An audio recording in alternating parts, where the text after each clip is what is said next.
Have you lost your job? Have you lost a loved one? Are you exhausted caring for your parents, for your kids? Well, you can find immediate relief when you read Sheila Mack's new #1 bestseller, Bootstraps and Bra Straps. It contains the Boots formula to move from rock bottom back into action in any situation, especially right now.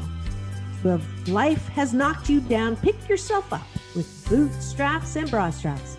Get your copy at www.sheilamack.com today.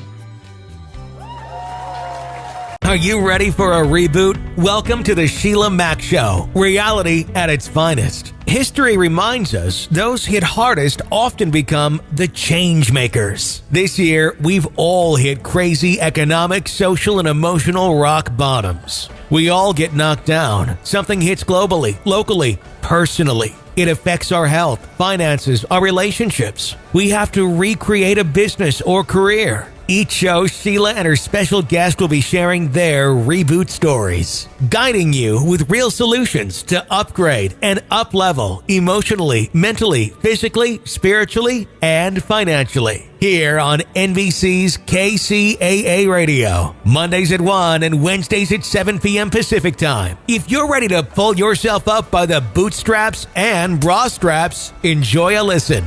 Here's Sheila.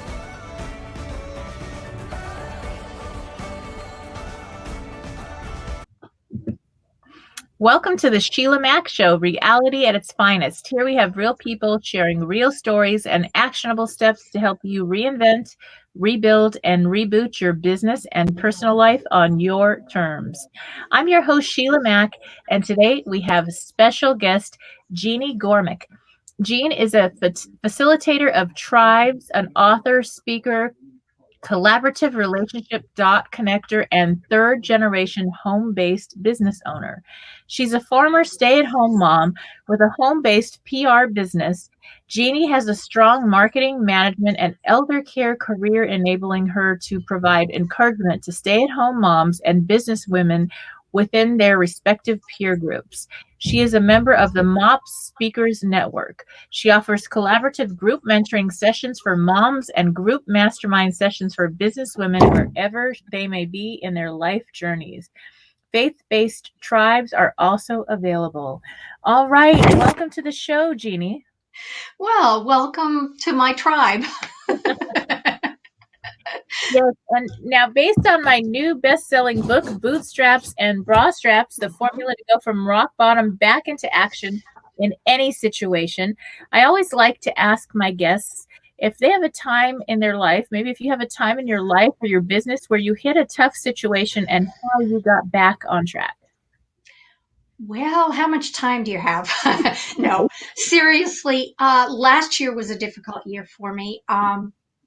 I call it, because I have a positive attitude, I call it my country western song year. You know how my boyfriend left me, the dog died, blah, blah, blah. I lost my husband of over 50 years in January of last year. Wow. Yeah. And then I had to have a surgery within days of burying him. Mm.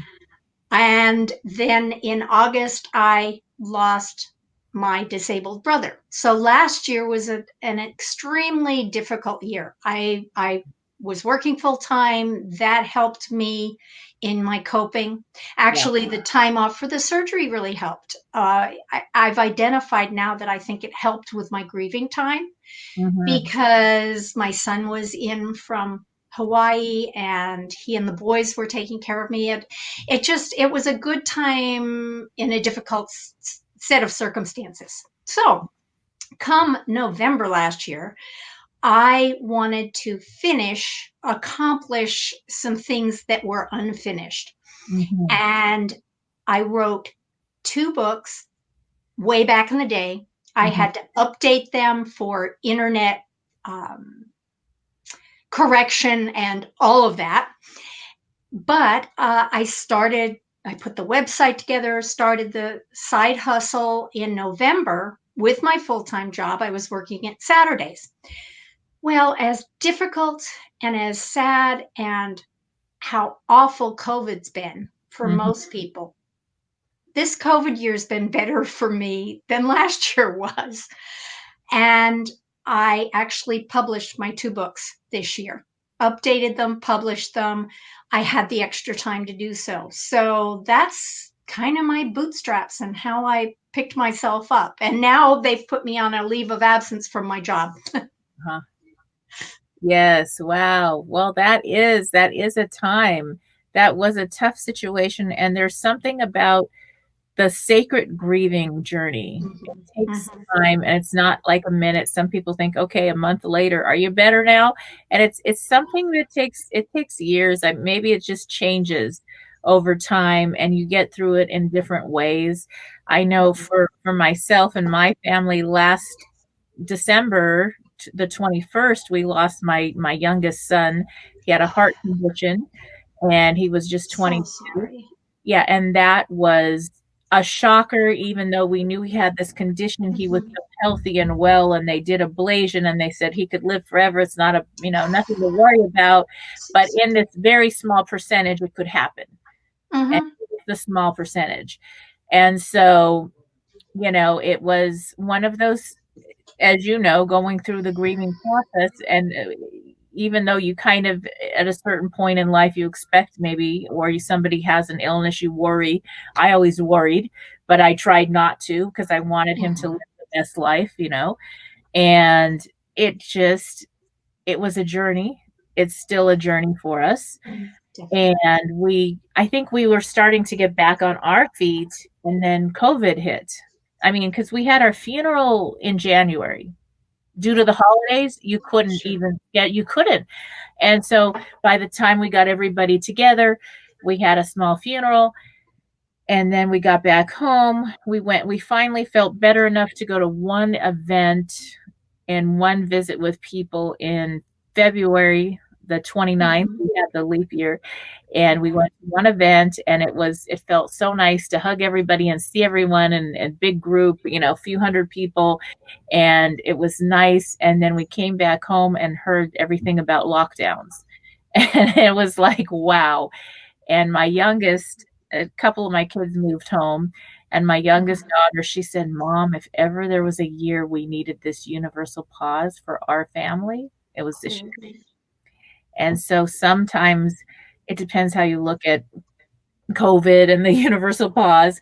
And so we just honored that time, and I really enjoyed the time with my kids, and our grieving time and together time, that we had extra time because not everybody was working, and not everybody got to go to school, and they're still doing school at home. And I'm like, I admit, I know this is hard for you, but I'm a mom and I love this time with you. So forgive me, but I'm just going to enjoy every second, because that's just it. So it has been a journey, and that's something we all go through.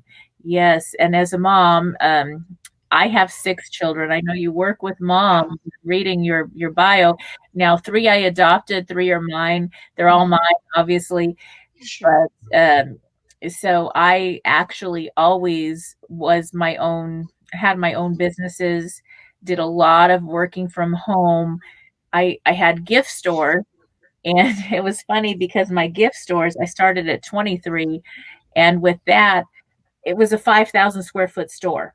Mhm. And the back area, there's a big parking lot, and then across the way is a park. Well, I hired retired Sunday school teachers, 3 of them that I knew that still helped out volunteering at the Sunday schools, and they were my nannies. And so all my employees were moms that had younger babies that wanted just part-time work, and they needed the flex. I said, you have all the flex time, and I have 2 to 3 nannies all the time for my own. So we had this great, I said, I can only pay you like minimum wage, and this and that, because I was just starting out in the business, but we have our babies right here. And that was how Awesome. we did flex time before it was really popular, and it was the way we got by. And that was something. And then we did a lot of working from home later on. Once I had the business up and running, I ended up with 5 of these stores. And once they were really up and running and had managers and everybody running it, then I was home writing scripts, and I would do movie scripts and edits from home with the kids because I had to pay for all these children. and so that was, and my ex never worked a day in his life, so it kind of fell on me, and sometimes that happens. So it was one of those situations that there was 2 different tribes also. There were the moms that never worked at all, and they didn't like the moms that worked, and there were these different teams, and I was like, I don't understand, because we all have these kids and we love our kids, and we have to do what's best for our families. And depending on where you live, the cost of living, the cost of children, maybe you have children that have health issues and you need to pay for certain things that are extra. I know I had one son that was very sick. I was sick during the pregnancy, and then he was sick in and out of the hospitals at a young age, like from birth on, where he would get these high temperatures and have to go in for ear infections, and then he needed speech therapy later. And I had to work a job, and that was a job that I actually worked for somebody else, and I worked at Jet Propulsion Lab and did programming. I hated programming. I can do a lot, like you can learn anything. It wasn't my best thing to do. I'm a people person. I'm not a programmer. I can learn. Follow passion. Yeah. And so I did that. And the next thing you know, they had me teaching classes there and doing the safety classes. And I was entertaining so the scientists wouldn't fall asleep because I couldn't pronounce the words, and we joke about it. And so I was working with people, and so you end up going with your passions. Yes. They will pull you in that right direction. But I did that for the health insurance because I would spend a week at the hospital with my son, and he would keep having to go back. Mm-hmm. And that was just one of them, the first one. And, so these things happen, and you'll do anything. We'll walk on fire for our kids, right? Yep. Any mom, you talk to any mom, you'll do anything. Absolutely. Their needs met. And so that was long hours. I would go to work all day, and then I would go to the hospital all night. And in the breaks, I would be able to call the room and check in. and so it was hard, and I couldn't use the health insurance. So yeah. So I'd love to learn more about how you're helping moms that are working and working from home now, and what your programs are and how that works. Absolutely. Let me back up and explain about what I've done for businesswomen. Since about 2011, and this has been part-time at night, I have been running groups for businesswomen. And they come together and collaborate. We set goals. We held each other accountable. Basically, I just facilitated the groups. Mm-hmm. I always had some kind of a topic in case there wasn't an issue being dealt with. Yeah. And when COVID came, and these 2 books, it's amazing. One is for home-based businesses, and the other is to encourage moms to be stay-at-home moms, that they can afford to do it. And so just the timing, God's timing of everything was amazing. But I thought, if I can do this for business women, why can't I do it for these moms? Mm-hmm. And I'm thrilled that I do have one mom. So I now have a date set for January. We're going to do it as a beta test. Mm-hmm. And I have 9 slots left. That's it. But it'll be Pacific Standard Time, 4:00 on the 2nd Monday of every month. And I'm really hoping we can pull together the moms and possibly bring in speakers. It just depends on what the moms want. In the business groups, we never had to have speakers. It just, they were speakers enough, and when you're in business, as you've just explained, there are so many issues that come up. So the topics were never a problem. But my philosophy is that the group belongs to the members. Yes. So it's not me coming up with these wonderful topics. It's the moms.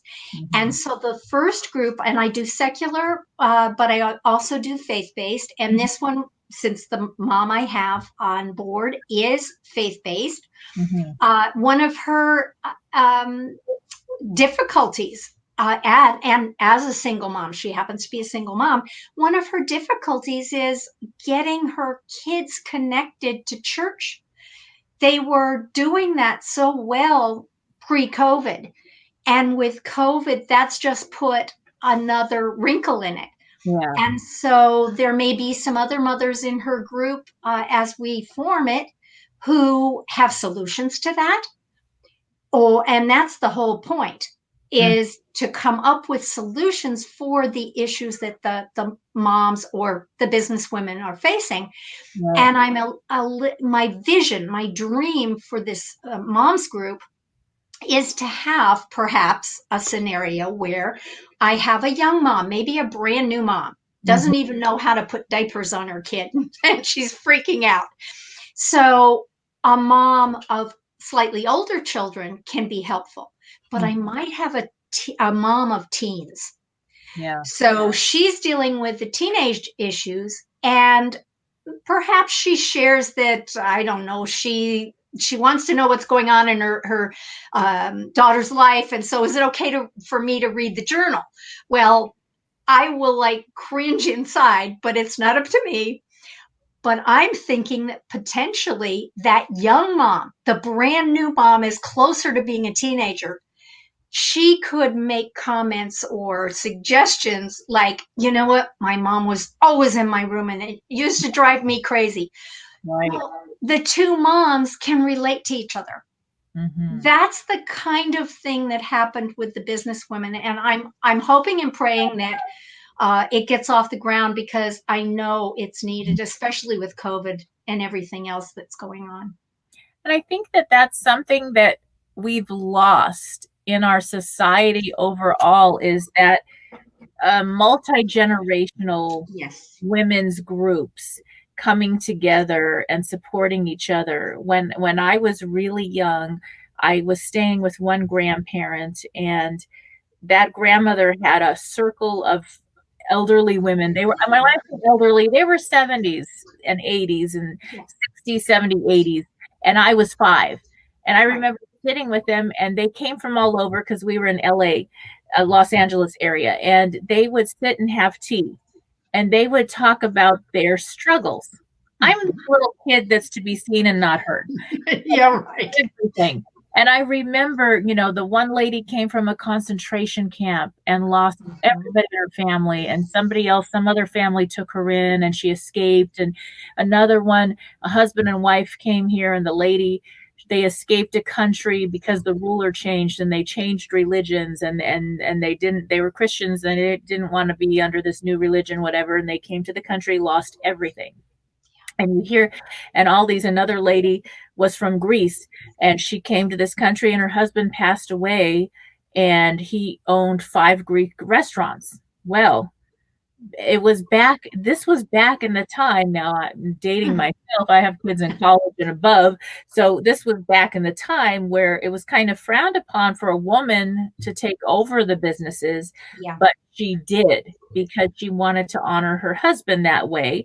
And she managed those businesses. She loved her husband dearly. She never remarried. She did not have children to care for at home. She, that was her life, was keeping those businesses going. They won awards. They were very popular restaurants. And these women were like my extended family. And you'd hear these words of wisdom, advice, how to deal with a baby, how to take care. And later on in life, they all would have Thanksgiving at my home. Still, I mean, my That is children knew these older ladies until they all passed away. They were like other grandparents, you know what I mean? yeah.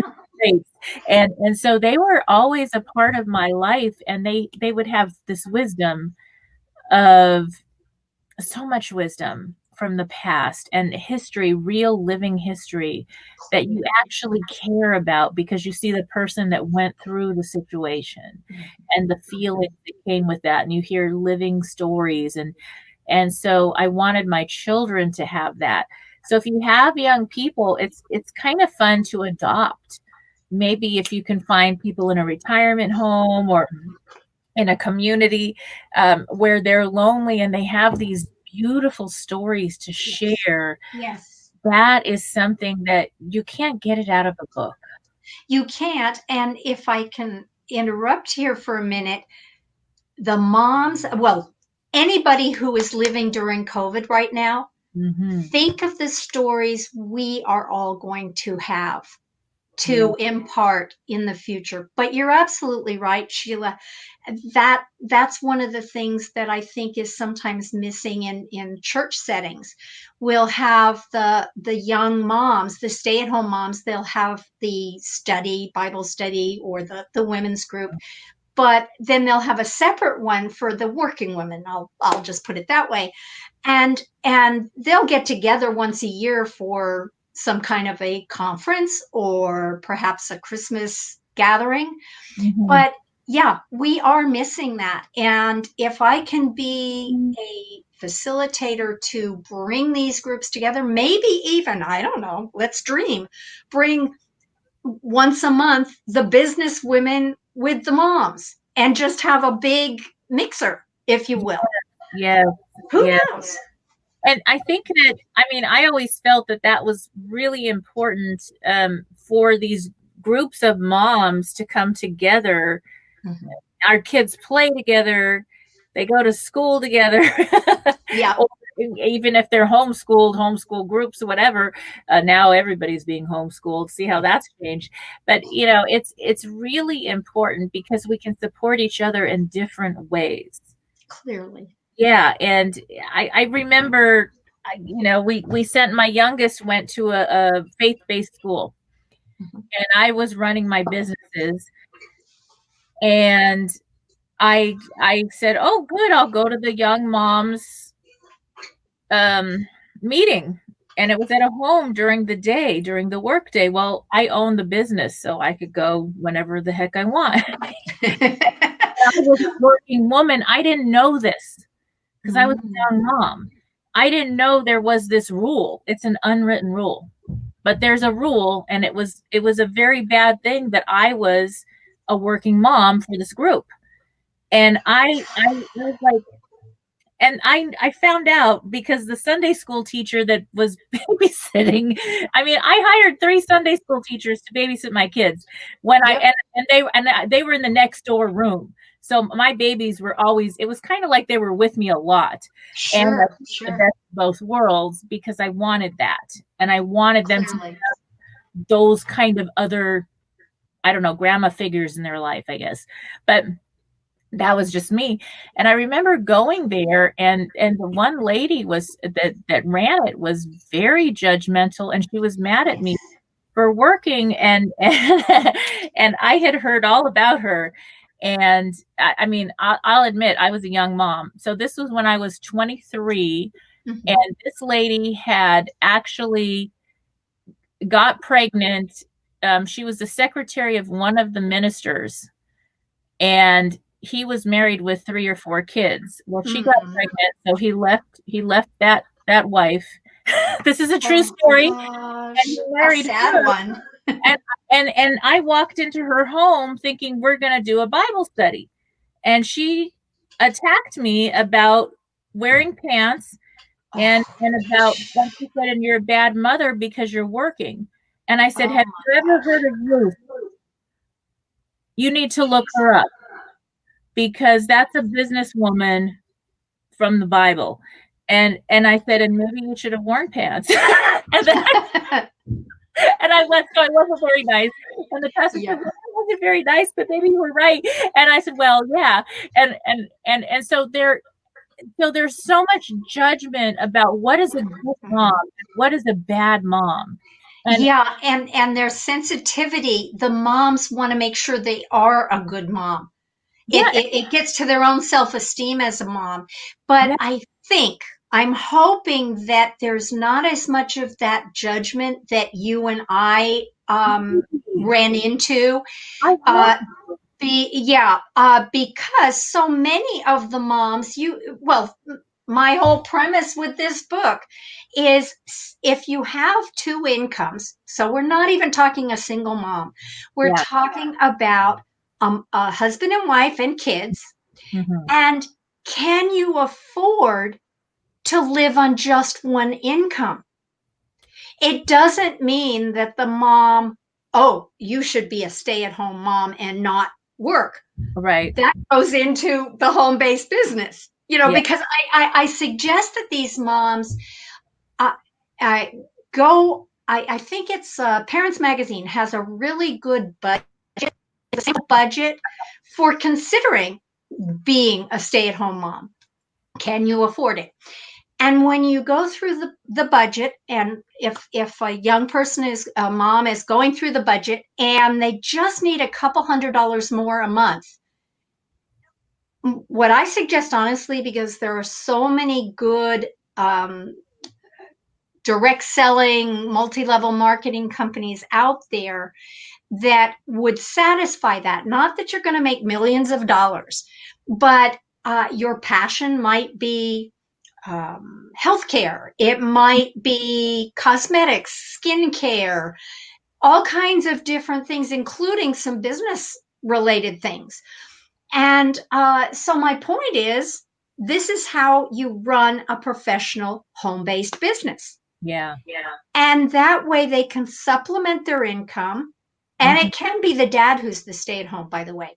I mean, who knows? I mean, we had a little bit of that when my husband got sick.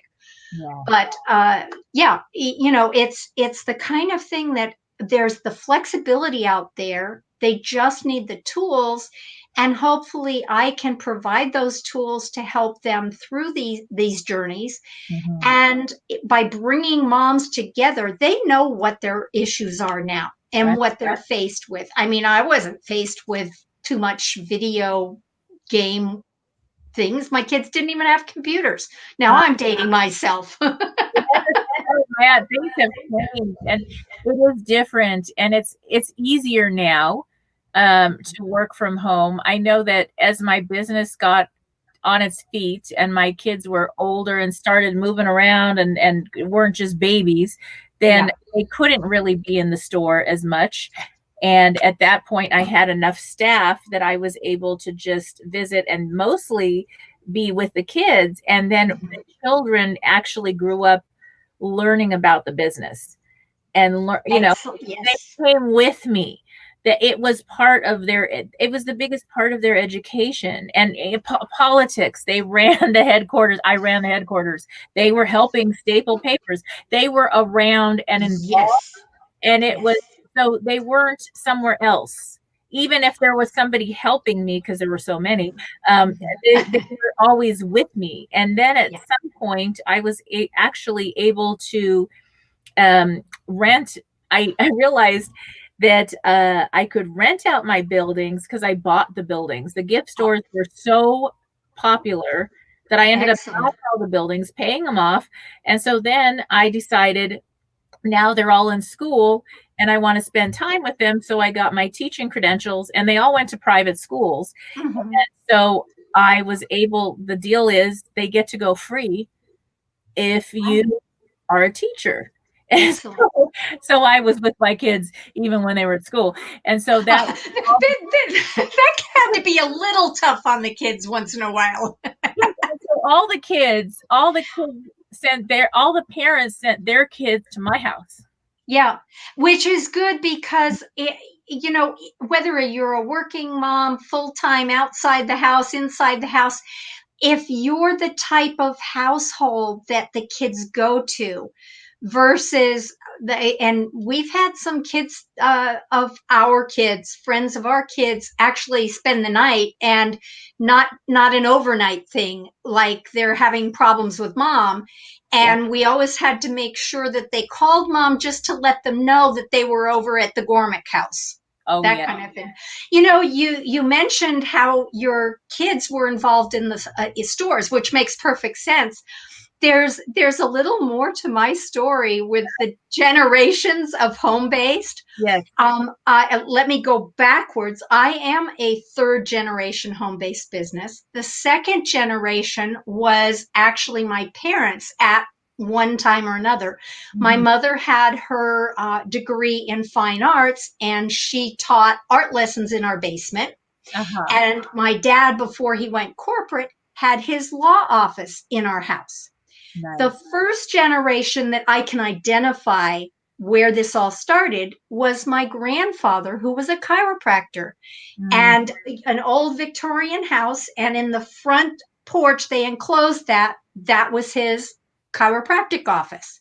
Yeah. All right, let's go beyond myself. One of the things that I haven't even mentioned to you, at one time, my husband and I did goods and services auctions for nonprofit groups, and our kids were always there helping us.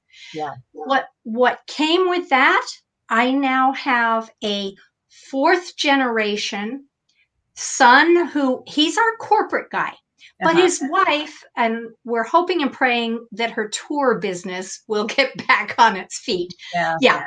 But she's had a tour business from their home. Mm-hmm. And then my daughter and son-in-law, they both have jobs that they work from home. Mm-hmm. And I can't leave out my kids.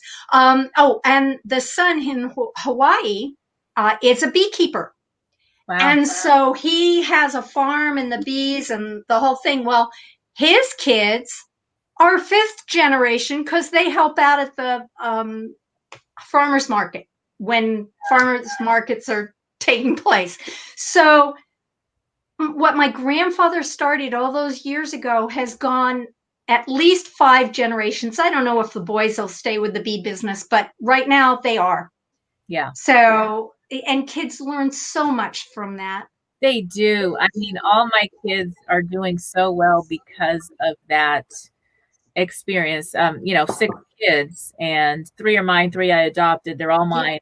And it's just, they all are hardworking, involved, and able to manage. They've had management jobs since a young age, 18, 19, because when they go to work, they know what's expected, and they know how to think for themselves, and they're responsible. They get there early. They make sure to lock up. They're not, it's just like that. And there's a lot of responsibility they learn because they value that. Being able to contribute, I think, makes a big difference. And it was great to have the kids with me a lot.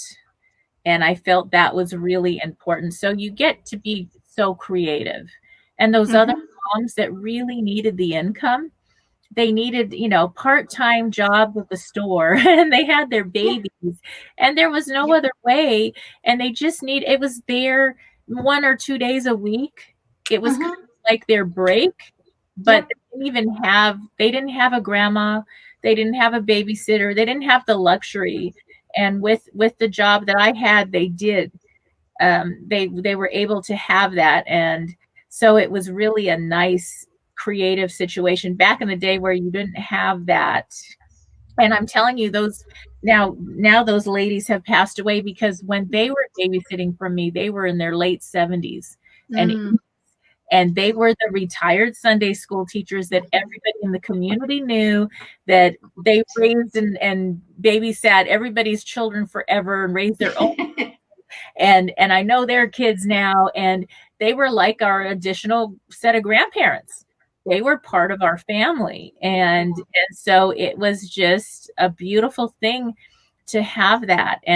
So that's another way to be able to find, if you do need to have a date night or a time, to be able to find somebody in the community like that you can feel safe with if you don't have a grandparent or somebody you know, that's a great way to be able to have that, because their stories got passed to my kids.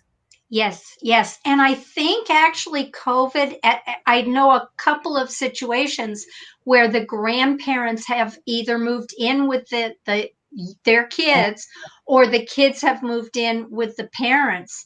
And so we're getting back a little bit to some of that intergenerational living, basically. Yeah. Yes, and it may be difficult. In fact, I have a chapter on elder care and another chapter on on parents, on if you have to end up with an adult relationship with your parents. I know people that are 50 years old, and when they go to be with their parents, they're 10 again.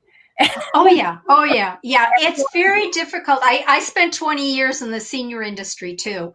Yes. And making that switch to becoming the adult child who, and you don't like to talk about the role reversal, but it has to happen sometimes. And it's a very difficult transition, because now you're telling your parents, you know, let me take the keys. You should not be driving. Exactly. Or I can't leave you alone. We need to move you someplace. You know, difficult conversations like that. It's difficult, but yes, there has to be a transition. But I think we all, when both my parents are gone now, but I think we all sort of regress a little bit into that child role. And my dad, I remember, he couldn't see me. He had more respect for my daughter and what she said, because we'd both go back to see my parents. And with my daughter, if my daughter said something, he believed it. If I said something, it's like, no, who the heck are you? And I identified, I think he was thinking of me as the rebellious 16-year-old. So that's why grandparents and their grandchildren sometimes really connect well, not just for all the things that you were mentioning with all those grandmas that your kids had, but just to identify that relationship that is so important, and being there for each other, and respecting a new relationship, because my dad's relationship with me wasn't new. Yeah, that's so true, and such a beautiful thing to continue. So I'd love for you to share how people can connect with you, maybe some moms out there who want to get started connecting with a great group of moms, how they can get started on that, whether they're the working mom group or the stay-at-home mom group. That would be wonderful. Yeah, the easiest way, my name is right in front of them. And if you spell my name correctly, because it's a little different, but if you spell it together, you put it together. So it's jeanniegormick.com is my website. Okay.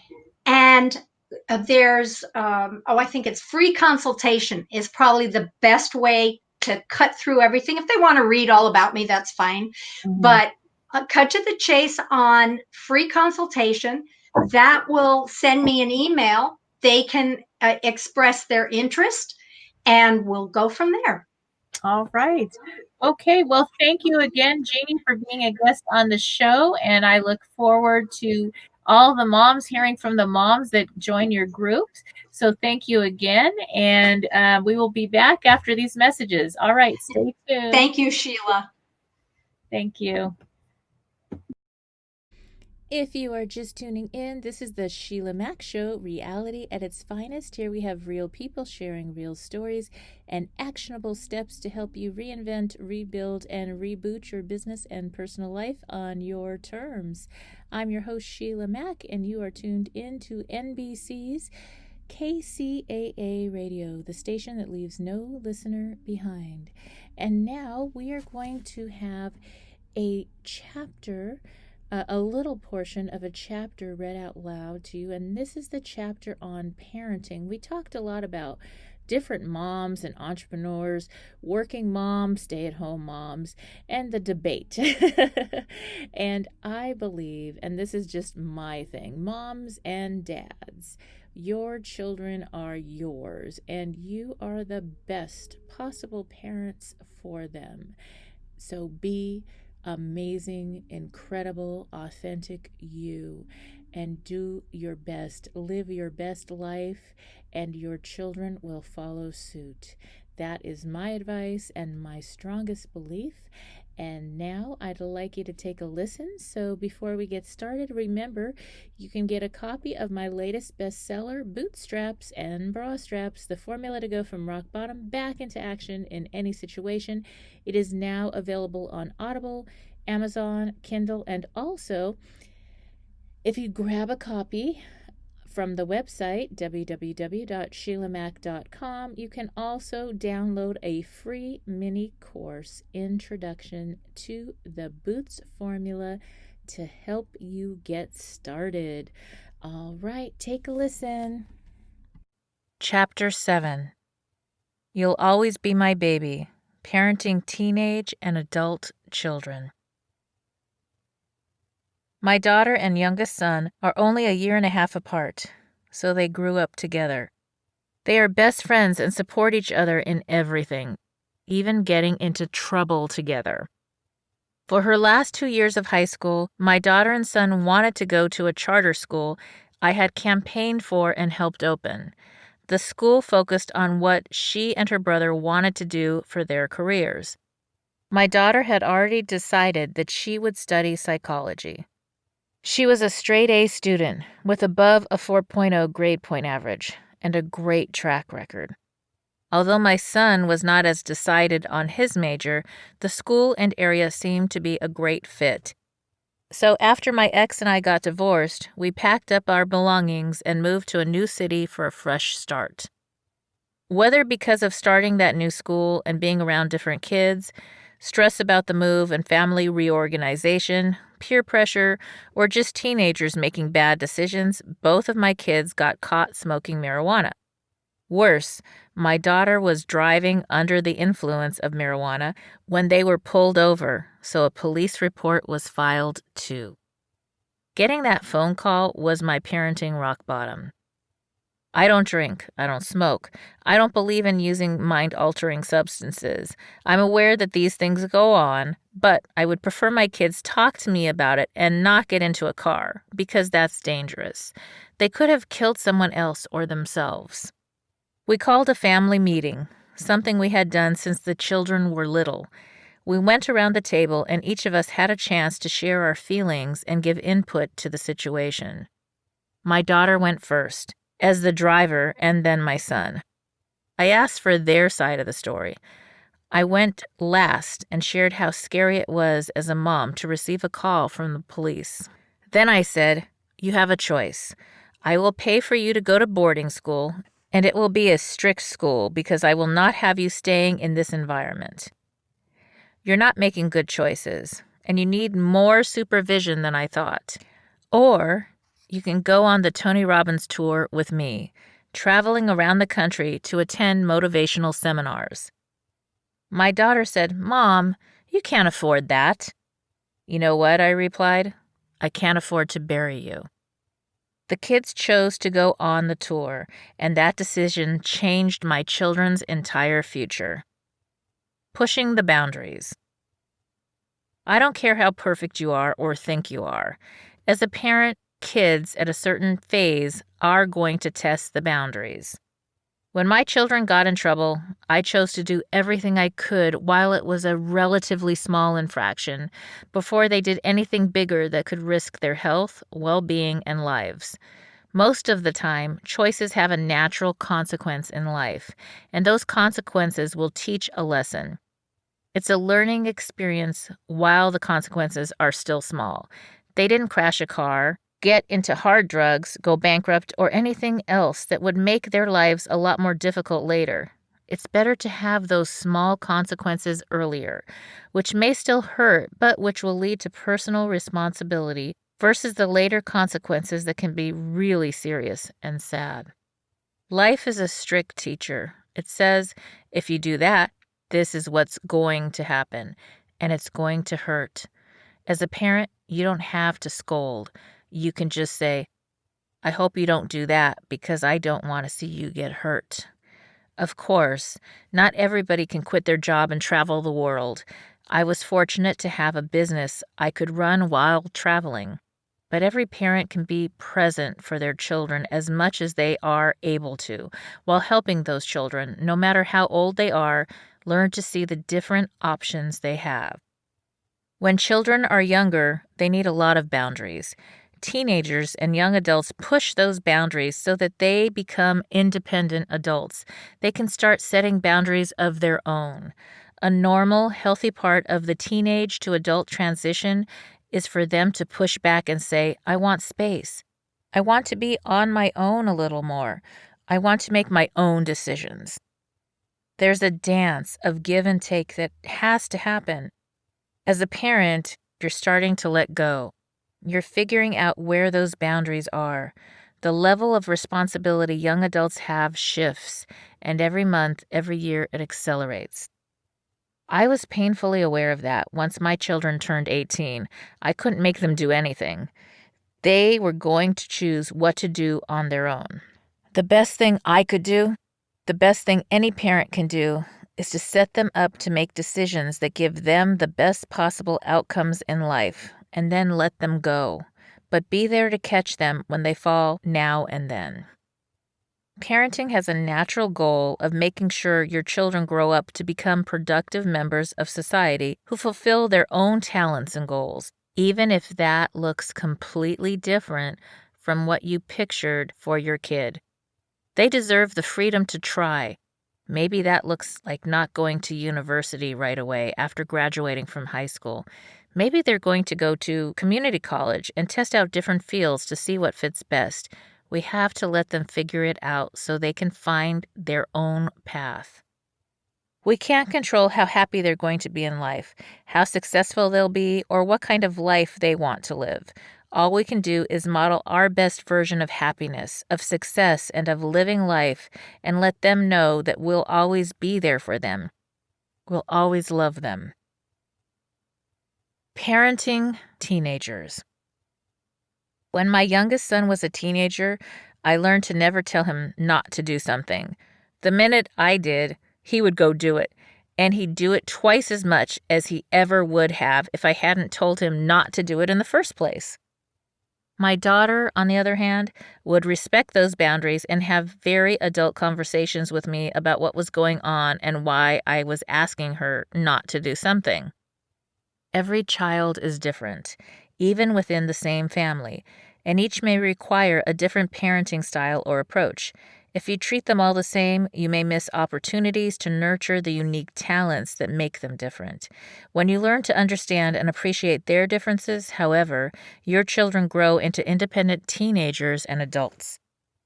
Here are some tips for parenting teenagers that I picked up while raising 6 of my own. Step 1. Learn your teenager's temperament. Start by learning what your teenager's temperament is. It may be different from when they were a child, but one of the easiest ways to figure this out is to think back to those magical preschool days. My first son was always interested in figuring out how his toys worked. He would break them into pieces just to see if he could put them back together again. He later became a programmer and chess player.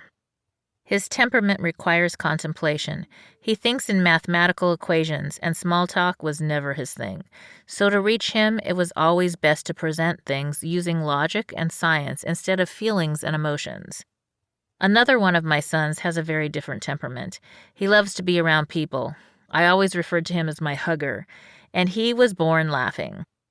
He has always had a very low-key, laid-back personality. He's never liked to be rushed, and as a kid, he complained when I put him in too many after-school activities.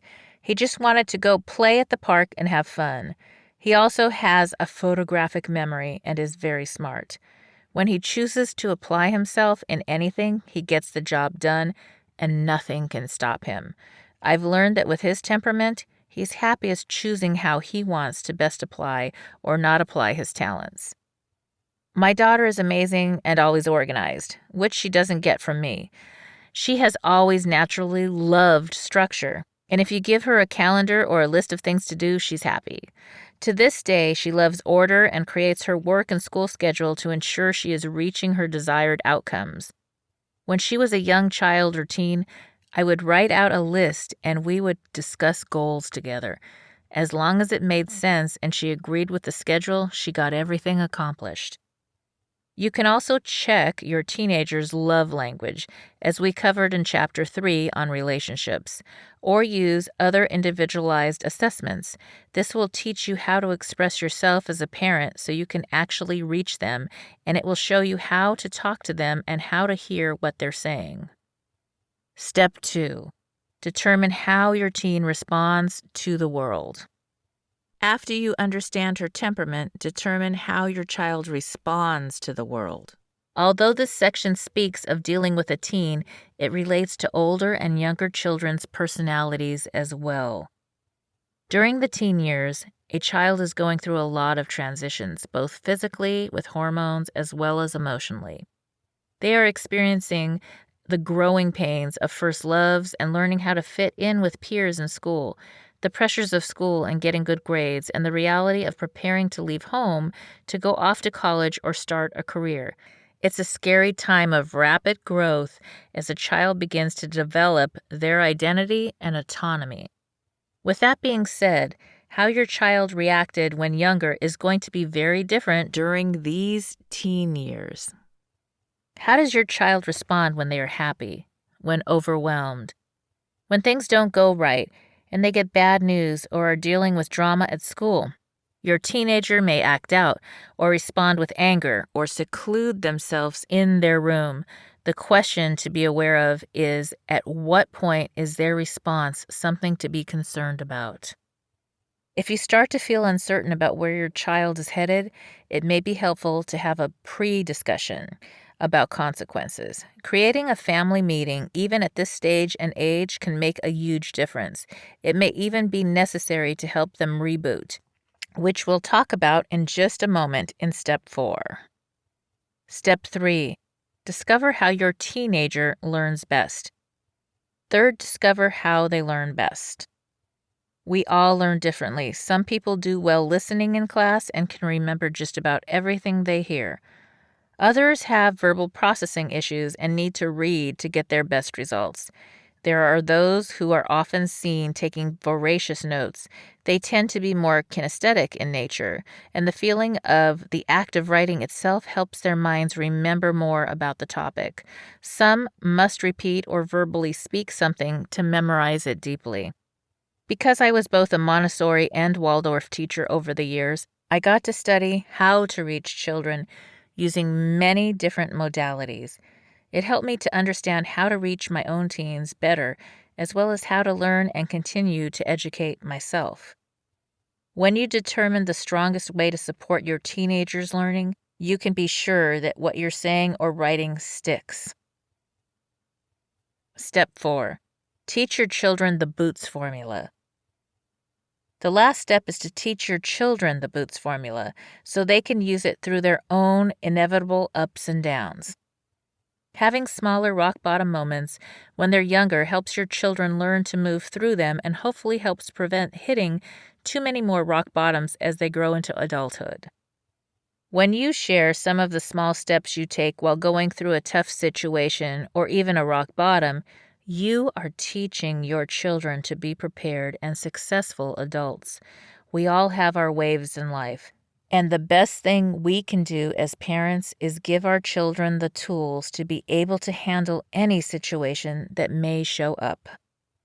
Ask your child who they are being during their struggles at school or elsewhere, and how they need to show up in order to modify the situation. Help them assess their orientation. Where are they with their homework assignments, for example, and where do they need to be to get the grades they want? Help them to think through the order of operations, a nice way to introduce a higher math concept early on. What would be the best first step to take? Once they've taken that first action, what is the next logical step? Then remind your teen about how their thinking can help them with their life. What mindset will best help them in this situation? Finally, help them to learn how to set goals and step up and take action toward their own desired outcomes. It may be that they want to have friends over for a party. Together, you could write out a few steps and make an agreement that if they do these action steps, you'll let them have their party. I have a different relationship with each of my children because I know what their temperament is. I know how they respond. I know how they learn. And I know they have the tools they need to think and plan through difficult life situations. Where one may have needed more space as a teenager, another needed firmer boundaries, and yet another needed additional guidance because they were still an immature young adult.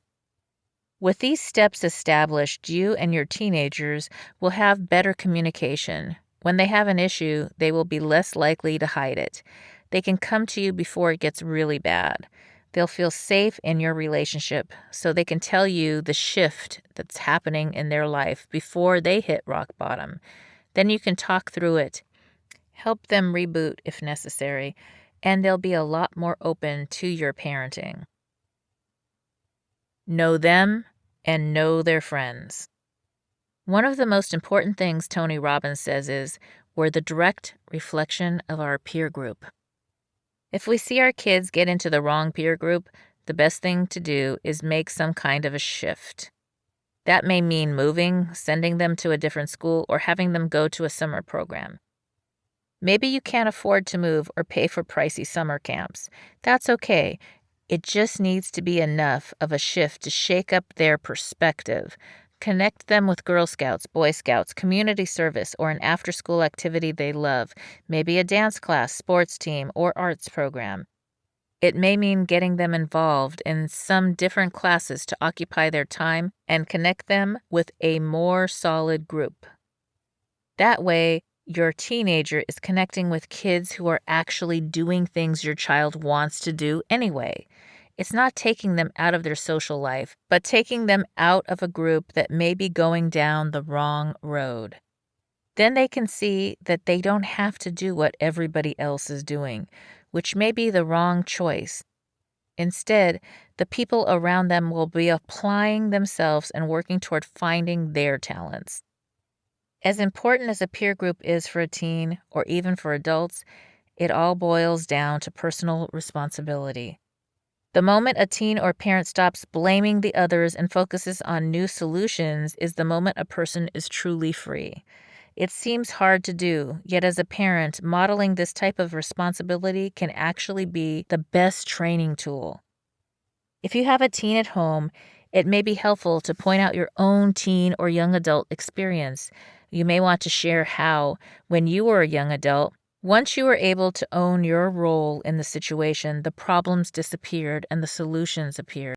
And that was a portion of Chapter 10 in my bestseller, Bootstraps and Bra Straps, the formula to go from rock bottom and back into action in any situation. Grab a copy on Amazon, Audible, or Kindle, or you may get it at my website, www.sheilamac.com, and there you will also find a free Introduction to the Boots Formula course just for you. Thank you again for tuning in. This is Sheila Mac, your host of The Sheila Mac Show, and I look forward to talking with you again on your morning commute. The station that leaves no listener behind. Have you lost your job? Have you lost a loved one? Are you exhausted caring for your parents, for your kids? Well, you can find immediate relief when you read Sheila Mac's new #1 bestseller, Bootstraps and Bra Straps. It contains the Boots formula to move from rock bottom back into action in any situation, especially right now. If life has knocked you down, pick yourself up with Bootstraps and Bra Straps. Get your copy at www.sheilamac.com today.